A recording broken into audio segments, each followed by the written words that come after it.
Rakshita, currently pursuing Pivot Food Processing Technology in PSC College of Arts and Science, Coimbatore. She is my mom, Banu. Hi. She gonna help me in preparing pomegranate peel tea. I'm gonna demonstrate how to make tea without milk and sugar. Let's see the ingredients. Our first and main ingredient is pomegranate peel.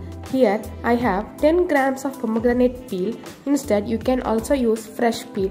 Pomegranate peel will fight against dental disease, heart disease, cancer, reduce menstrual pain. Our second ingredient is pomegranate. Here I crushed 20 grams of pomegranate. It will reduce blood pressure, blood sugar level and provide vitamin C and potassium. Final ingredient is water.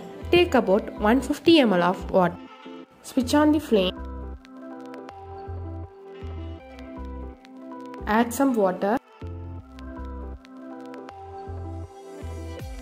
Add pomegranate peel and crushed pomegranates. Allow it to boil. Filter the tea